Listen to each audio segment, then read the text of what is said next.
This week in East Brunswick, we'll take a look at the upcoming events at Community Beach with Beach Coordinator Art McInerney. Then we'll take you to the Courtyard Atrium at Middlesex General University Hospital, where there are on display works of local and internationally known artists. And of course, our regular weekly features. Ken Shalhoub's Health Facts, this week with information on the Epstein-Barr virus. Kids Comments with Edward Swierk reviewing the TV Kid. Pet Care Tips with Mike Mansfield. Consumer Aware with Adrian Eisner. And a reminder that council meetings are held every second week during the summer. Look for our regular council review to return next week. First, let's take a look at our schedule for next week. Monday at 10 a.m., it's Look Great, Feel Great. This week, make your own exercise video. Following at 10:30 a.m., it's Target with Paula Drant and Bill Tanner, East Brunswick Director of Planning and Community Development, discussing the East Brunswick Master Plan. Tuesday at 7, it's Check It Out, the new library-oriented show produced by the Libraries of Middlesex County. And at 7:30, John Maglaro gets a lesson from championship trap shooters, Jack and Betty Reagan, on Sports Talk. 8 o'clock, Paul Hansen discusses trust service with his guest, Guy Skoulis. Wednesday at 2:30, it's Look Great, Feel Great again, followed by stories from the library, and then again, Check It Out. Wednesday evening at 7:30, Dolly Vasta interviews local photographer Ted Bonavito on For Art's Sake. And at 8 p.m., a repeat of Target. And of course, we'll be back Thursday at 7 and 8 with an all-new This Week in East Brunswick.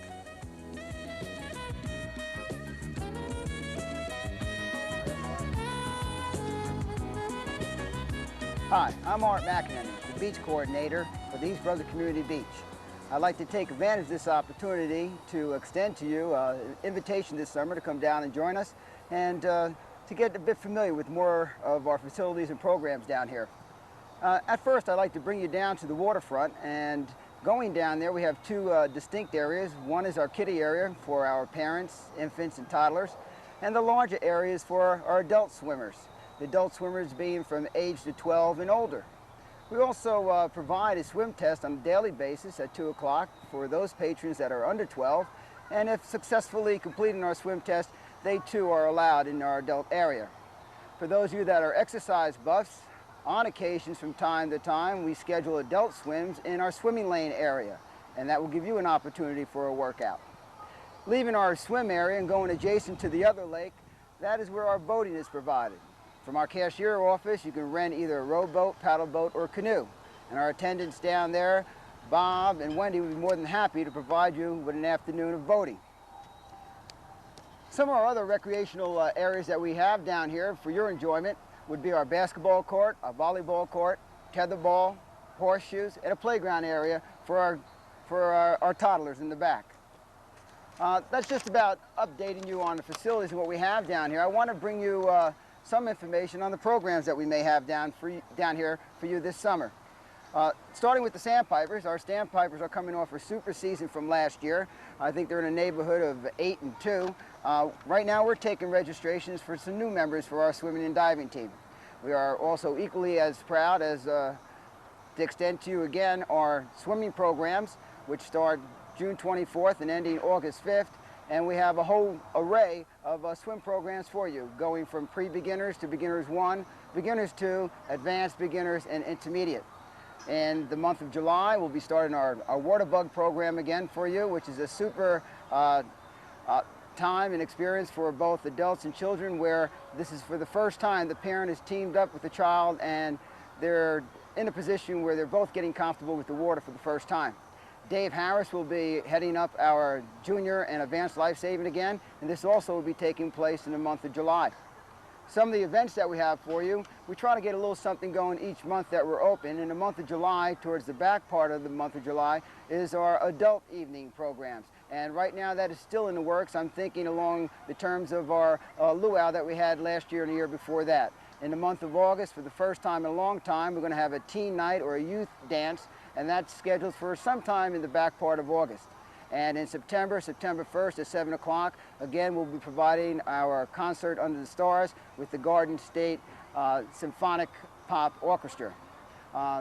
Basically, that's what we have down here this summer for you. I'm looking very forward to meeting you. I hope that you share some of your summertime with us. And in closing, I'd like to give a special thanks to both the Parks and the Public Works Department for doing a splendid job in preparation for getting us open last Monday, last weekend, which was our Memorial Day weekend, which was a tremendous success. Again, have a super and safe summer, and looking forward to seeing you.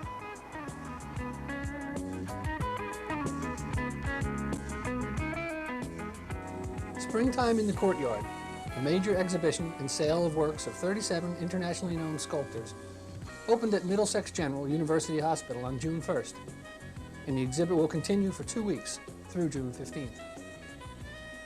Taking part in the exhibition are 33 members of the prestigious Sculptors League International, who will be joined by 4 guest artists, including local sculptors Blaise Batko of South River and Anthony Kim of Bound Brook. We spoke with Arline Schwartzman, chairperson of the exhibit. We're very happy that we were fortunate enough to encourage the Sculptors League International to participate in the first exhibition and sale of art at Middlesex General University Hospital. They are a group of about 35 artists who work in various medium. The one that's standing right here is just one representation of the types of work that we're exhibiting. Many of the artists are from New Jersey. They're from New York, Pennsylvania, and Connecticut, and we feel, and they feel, that this is perhaps the largest sculpture show ever held in the East, and they were all enchanted with the setting.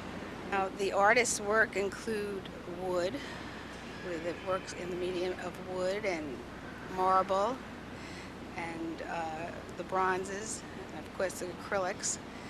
And there's also one artist here that does an interesting sculpture. She collects her pieces of wood from the streets of New York, from old scraps, and turns them into a masterpiece. So her work is lots of fun. She did the Bette Midler that's there and the banjo people. And we have a young local artist whose work we're showing. He's from South River. His name is Blaise Batko. And Blaise is a guest artist with the Sculptors League, and they were very happy to have him. And we're very happy to have someone from South River. That's the closest spot. We have a goldsmith showing with us from Bound Brook, another local person. And we have Paul Sisko, who does wonderful things with steel and bronze, and Paul is a member of the show. There's so much to see, and we've had enormous response. This is what's made us very happy. We've only been open since late Saturday night for our gala performance, and since then there have been literally constant flow of people coming from the community, which is what we were hoping to succeed in doing.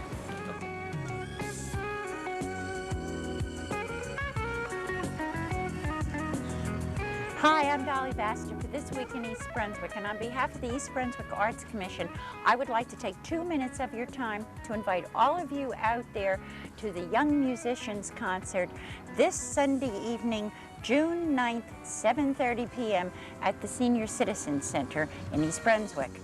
Now, the Musicians Concert is the result of a marvelous audition that we held in May for area musicians. And I thought maybe some of you might recognize their names, and friends, come on out. So here goes.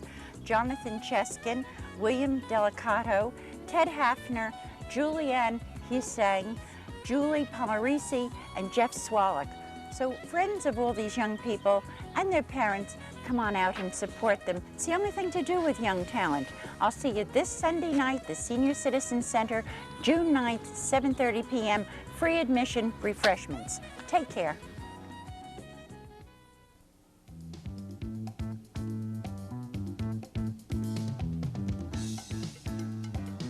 There's a virus known as the Epstein-Barr virus. Now, the Epstein-Barr virus causes mononucleosis, and there's a strong possibility that it also causes a number of other conditions, one known as Burkitt's lymphoma, another one is called nasopharyngeal carcinoma, and it's now being blamed for a chronic flu-like condition. 2 reports in the January Annals of Internal Medicine describe chronic active Epstein-Barr virus infection as the persistence of more than a year of high levels of antibody to the virus, accompanied by a constellation of low-grade symptoms, among them fatigue, headache, depression, sore throat, fever, aches and pains, flu symptoms. Why a small percentage of the people chronically suffer from it is a mystery. The virus, it seems, after mononucleosis, hides in certain white blood cells and pretty much stays there for the rest of your life. Most people don't ever feel the effects. For some reason, in certain people, it crops up as this chronic condition. The primary benefit of discovering this, even though there isn't a cure, is that at least these individuals know that they have something and they're not rejects from society, which many times occur when a person goes to a doctor and the doctor cannot identify this problem and they blame it on psychological problems and this sort of thing. Chronic flu-like conditions, Epstein-Barr virus, mononucleosis, they all have a link. Thanks for watching. See you next week.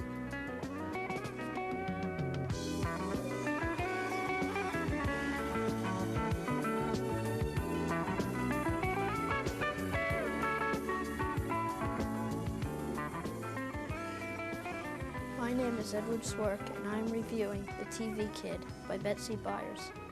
Lenny, who helped his mother run the Fairyland Motel, would often lose himself in the world of television to escape his failure at school and the boredom of the motel. Then, on a late fall afternoon, rather than face his mother with a 59 on his science test, Lenny goes to explore one of the deserted summer houses near the motel. Frightened by a passing police car, Lenny dives under the porch of the house, only to be bitten by a rattlesnake. When hospitalized, Lenny learns that the people around him really love him. I enjoyed this book because the author combines suspense and humor, so you can't put the book down till you've finished reading it. 5th graders and older kids will like this story.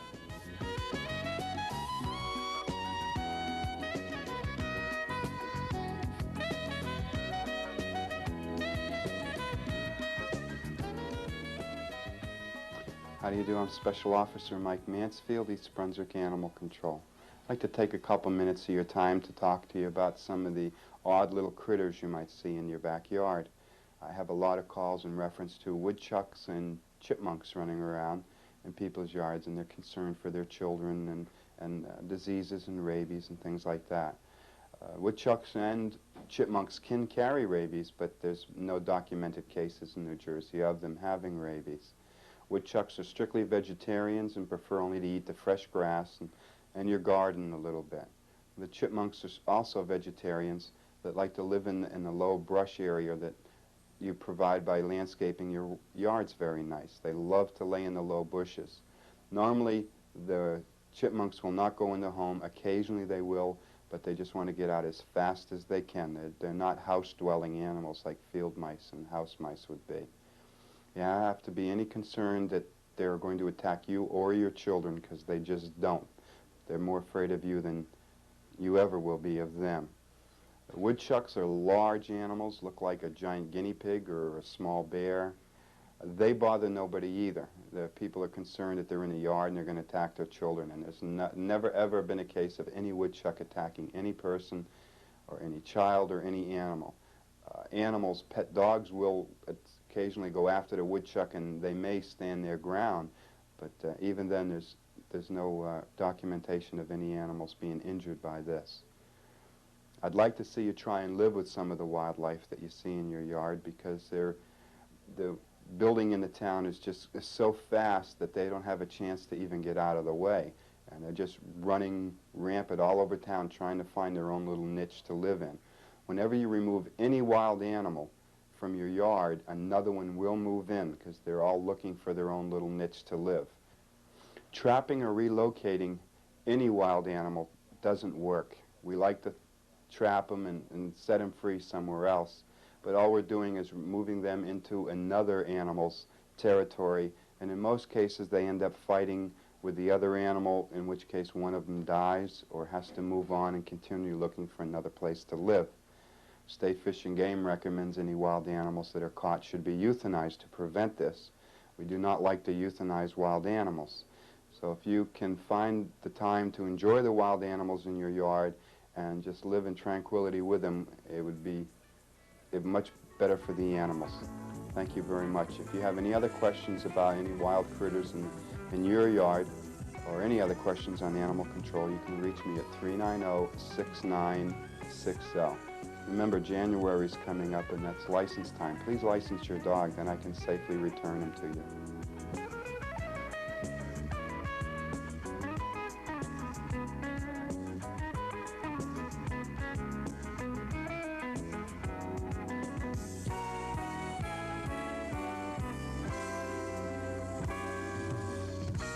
Hello, and welcome to Consumer Aware.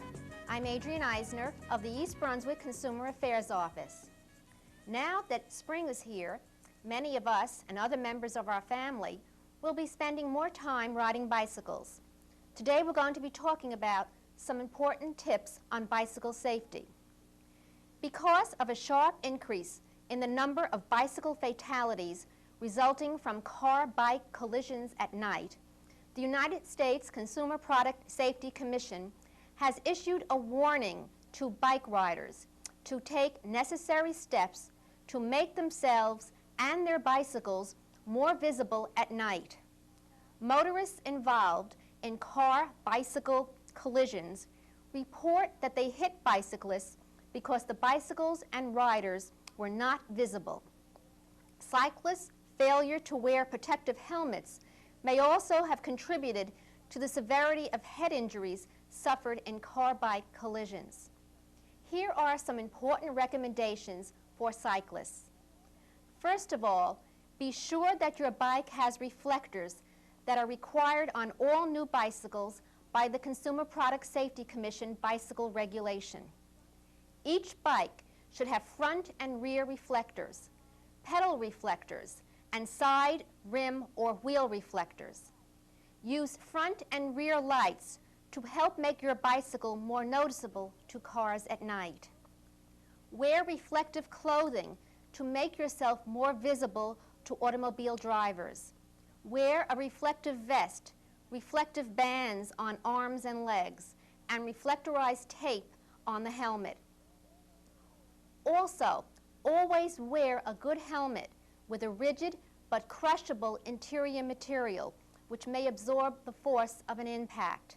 This is important for day riding too. Never allow your children to ride at night. Avoid riding on dark, narrow roadways where the posted speed limit is more than 35 miles per hour. I hope that you will take the time to talk about these safety precautions with all the members of your family. They are important to remember so that you can avoid a tragic accident. Thank you for joining me on Consumer Aware. Hope I'll see you again next week. Thanks for watching This Week in East Brunswick.